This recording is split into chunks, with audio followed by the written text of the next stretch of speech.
अस्सलामुअलैकुम स्टूडेंट्स, मैं हूं आपकी टीचर समरीन फातिमा और आप देख रहे हैं चैनल कंप्यूटर लेक्चर्स। अगर आप मेरे न्यू व्यूअर्स हैं तो प्लीज़ मेरा चैनल सब्सक्राइब करें ताकि मेरी नई वीडियो आप देख सकें। तो स्टूडेंट्स, हम लोगों ने पिछले लेक्चर में पढ़ा था इंटीग्रेटेड डेवलपमेंट एनवायरनमेंट, आगे उसकी कुछ एग्जांपल्स देखी थी और नेक्स्ट उसके टूल्स को स्टडी किया था। और आज का हमारा टॉपिक है सिंटैक्स। स्टूडेंट्स, सिंटैक्स मतलब कुछ रूल्स होते हैं प्रोग्रामिंग के, उन्हें हम कहते हैं सिंटैक्स। फॉर एग्जांपल आप देखें, जब हम इंग्लिश लैंग्वेज देख रहे हैं, इंग्लिश को लिख रहे हैं, तो उसके कुछ ग्रामर में रूल्स आ जाते हैं। फॉर एग्जांपल पंचुएशन मार्क्स आ जाते हैं, उन्हें कैसे लिखना जाता है वो हमें उसकी ग्रामर बताती है। उर्दू को जब हम इस्तेमाल करें, इसी तरह उर्दू के भी अपने ग्रामेटिकल रूल्स होते हैं। तो इसी तरह जब हम प्रोग्रामिंग को देखेंगे तो प्रोग्रामिंग के अपने सिंटैक्स के रूल होते हैं और अपने रूल्स होते हैं जिन्हें हम कहते हैं syntax. The grammatical rules of a programming language to write a program are refer to syntax program. तो उन्हें हम कहते हैं कि सिंटैक्स ऑफ प्रोग्रामिंग। वो रूल जो हम किसी प्रोग्रामिंग लैंग्वेज को लिखते हुए यूज़ करते हैं उन्हें कहते हैं सिंटैक्स। और स्टूडेंट्स, जब हम वो रूल्स जो यूज़ नहीं करते, जब उनको फॉलो नहीं करते, तब वो जो होता है कंपाइलर जो होता है वो सिंटैक्स एरर जनरेट कर देता है। Syntax error occur when the program violates one or more grammatical rule of the programming language.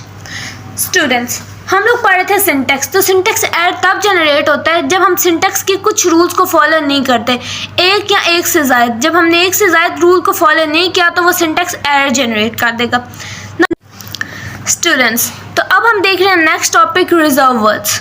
Reserve words students क्या होते हैं? वो वर्ड्स जो पहले से प्री डिफाइंड वर्ड्स होते हैं। हमारी जितनी भी लैंग्वेज हैं, for example C plus plus, Java, Python, इनके पहले से कुछ वर्ड्स होते हैं जिनका कंपाइलर को जिनका मतलब पहले से पता होता है।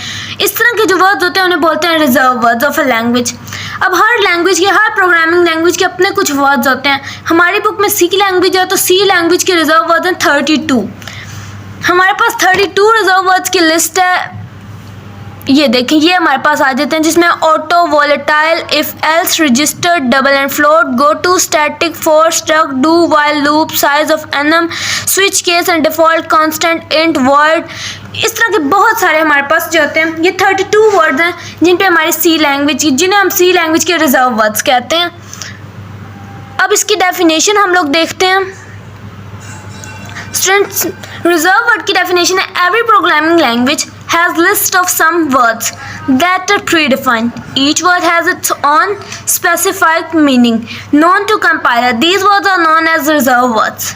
अब वो कहता है कि हर प्रोग्रामिंग लैंग्वेज के पास कुछ लिस्ट ऑफ वर्ड्स होते हैं जो कि पहले से प्री डिफाइन होते हैं, मतलब कि उनका मतलब कंपाइलर को पहले से पता होता है। Each word has it on specific meaning. हर लफ्ज़ का अपना एक स्पेसिफिक मीनिंग होता है, मतलब कि वो अपना स्पेसिफिक फंक्शन परफॉर्म कर रहा होता है। नॉन टू कंपाइलर, जिसका मतलब कंपाइलर को पता होता है। These words are called reserve words, तो इन्हें हम कहते हैं रिजर्व वर्ड्स। तो स्टूडेंट्स, हमारा नेक्स्ट टॉपिक है structure of a C program. The format according to which a program is written in C language is called structure of a C program. वो structure जिसमें हम एक सी प्रोग्राम को लिख रहे हैं, वो फॉर्मेट जिसमें हम सी प्रोग्राम को सारा लिख रहे हैं, सारी स्टेटमेंट्स, उसको कहते हैं स्ट्रक्चर। स्ट्रक्चर का पहला मेन पार्ट जो होता है वो होता है लिंक सेक्शन और हेडर सेक्शन। हेडर सेक्शन और link section contain header files. इसमें जो होता है हमारी हेडर फाइल्स होती हैं, ठीक है। हेडर फाइल्स जो होती हैं वो कलेक्शन है स्टैंडर्ड लाइब्रेरी फंक्शंस की टू परफॉर्म डिफरेंट टास्क। अब हमारे पास आता है हेडर सेक्शन। हेडर सेक्शन में जो होता है हेडर फाइल्स होती हैं। हेडर फाइल्स अब क्या है, वो कलेक्शन है तो कुछ फंक्शंस का। अब जब तक हम हेडर फाइल को अपने स्ट्रक्चर में इंक्लूड नहीं कर लेते, ऐड नहीं करते, तब तक हमारा सी प्रोग्राम का जो है वो प्रोग्राम वर्क नहीं करता। अब नीचे आने इसका सिंटैक्स देख लेते हैं। हम लोगों ने पहले लिखना है हैश इंक्लूड। उसके बाद ये बच्चों एक चीज़ याद रखनी है कि सी लैंग्वेज एक सेंसिटिव केस लैंग्वेज है, मीन्स कि इसमें सारे जो लेटर्स होते हैं वो स्मॉल होते हैं। हम कोई लेटर को कैपिटल नहीं लिखते। मैंने यहाँ कैपिटल लिखना है क्योंकि मैं कोई प्रोग्राम नहीं बना रही, सिर्फ एक लेक्चर डिलीवर कर रही हूँ। जब हम प्रोग्राम बनाते हैं तो हमारे सारे जो जितने भी लेटर्स होते हैं वो स्मॉल होते हैं, कोई लेटर कैपिटल नहीं होता। तो इसका सिंटैक्स से पहले हम लोगों ने हैश इंक्लूड लिखना है, उसके बाद ये ब्रेसेस लगाने हैं, उसके बाद हेडर फाइल नेम लिखना है। जो सी हेडर फाइल हम ऐड करना चाह रहे हैं उसका नाम लिखना, और .h इसकी एक्सटेंशन है, ये हमने ज़रूर लगानी है। अब इसकी कुछ एग्जांपल्स देखें। ये देखें, हमारे पास फर्स्ट एग्जांपल आती है हैश इंक्लूड stdio.h। stdio होता है stdio.h का मतलब है स्टैंडर्ड इनपुट आउटपुट फंक्शंस।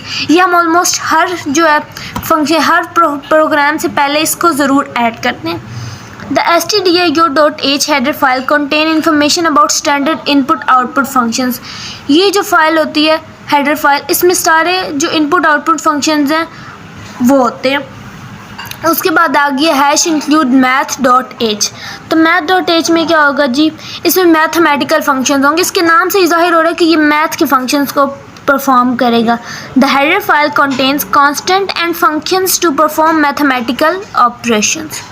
अब थर्ड देख लें, string.h। हैश इंक्लूड हम लोगों ने सबके साथ लगाया, उसको ऐड करने का, ये उसको लिखने का तरीका है, ये उसका सिंटैक्स है। तो आगे string.h में हमारे पास आता है string library string.h has some useful functions for working with strings। तो इसमें सारे working with strings आ जाती हैं। strings के साथ जो काम करना होता है उससे करने के लिए हमें सबसे पहले ये ऐड करनी पड़ती है। उसके बाद आ जाती है conio.h। It stands for console input output. इसमें गेट ch का फंक्शन आ जाता है और आगे डिफरेंट फंक्शन आ जाते हैं। इसमें कंसोल इनपुट आउटपुट होता है। स्टूडेंट्स, हमने हेडर सेक्शन और लिंक सेक्शन को स्टडी कर लिया। अब स्ट्रक्चर में नेक्स्ट पार्ट आता है main section. It consist of a main function. ये जो होता है इसमें मेन फंक्शन जो उसके स्टेटमेंट्स होती हैं इसके बॉडी में लिखी जाती हैं स्टूडेंट्स। तो मेन फंक्शंस हमेशा इस पैरेंथेसिस के, मेन फंक्शन लिखने के बाद हम हमेशा पैरेंथेसिस डालते हैं जिन्हें हम ब्रेसेस भी बोलते हैं। तो स्टूडेंट्स, हमारा मेन सेक्शन जो होता है वो बॉडी, उसके मेन सेक्शन जो होता है वो एग्जीक्यूटिंग पॉइंट होता है किसी भी एक प्रोग्राम का।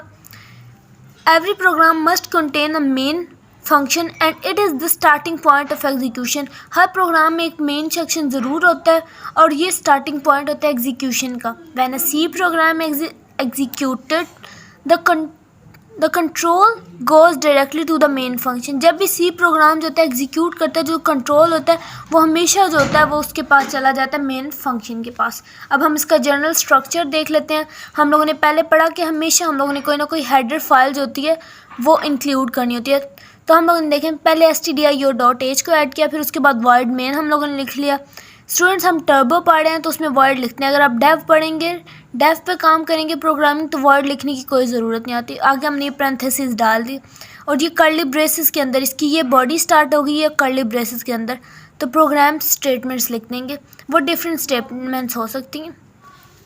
The words void before the function means that this function does not return a value. अब void का क्या मतलब हो रहा है, हमने को नहीं, हमारी बुक में जो है वो टर्बो है तो उसमें void लिखना ज़रूरी होता है, void मेन। तो void का मतलब होता है कि कोई भी रिटर्न वैल्यू हमें नहीं मिल रही। उसके बाद आ जाती है बॉडी ऑफ मेन फंक्शन। अब मेन के आगे हमेशा हम ये पैरेंथेसिस इसलिए डालते हैं स्टूडेंट्स क्योंकि ये एक सिंटैक्स है। The statement of the program are written inside the main function. हमेशा जो होता है वो मेन फंक्शंस के अंदर जो है इसकी स्टेटमेंट, बॉडी के अंदर इसकी स्टेटमेंट्स लिखी जाती हैं। जो भी स्टेटमेंट्स लिखी जाएंगी वो इसी के अंदर एग्जीक्यूट होंगी। इसके अलावा जो भी कर्ली ब्रेसेस के अलावा कोई भी स्टेटमेंट लिखी होगी वो एग्जीक्यूट नहीं होगी, वो मेन बॉडी का पार्ट ही नहीं होगा। These statements are the body of the program. ये प्रोग्राम की बॉडी होते हैं। जो भी स्टेटमेंट्स होती हैं इसकी बॉडी होती है। The function body consist of a combination of different program statements that define the function is able to do. इसके अंदर हम कोई भी लिख लेते हैं, कोई भी ऐसी जो हमारे पास आ जाती हैं, डिफरेंट टाइप्स की आ जाती हैं स्टेटमेंट्स। हम लोगों ने अगर प्रोग्राम बनाना है कि वो दो इक्वेशंस का सम करे तो हम उसके अकॉर्डिंग स्टेटमेंट्स लिखेंगे। कुछ टेबल्स बनाने हैं, हमारे पास डिफरेंट टाइप्स के होते हैं। मैं अभी आपको यहाँ पे एक डेव पे अपना एक प्रोग्राम दिखा भी देती हूँ। हम लोग देखेंगे कि वहाँ पे लोगों ने कैसे स्टेटमेंट्स बनाई हुई हैं, हमारे पास कैसे आती हैं स्टेटमेंट्स। तो स्टूडेंट्स फॉर एग्जांपल हम ये अपना प्रोग्राम, तो स्टूडेंट्स ये देखें, ये हम लोगों ने पहले हैश इंक्लूड stdio.h लिखा, फिर हम लोगों ने उसके बाद मेन लिखा, फिर इंट आई, फिर हम लोगों ने मतलब कि कर्ली ब्रेसेस के अंदर उसकी बॉडी के अंदर सारी स्टेटमेंट्स लिखी हैं। तो ये हमारे पास एक सिंपल सा प्रोग्राम था। Thank you so much students for watching. आज का हमारा टॉपिक यहीं ख़त्म होता है। हम लोगों ने जो कुछ पढ़ा आप लोगों ने एक दफ़ा रिवाइज कर लेना। अगर कोई क्वेश्चन हो तो आप कमेंट सेक्शन में और मेरे नीचे स्क्रीन पे नंबर चल रहा है वहाँ पूछ सकते हैं। Thank you so much for watching.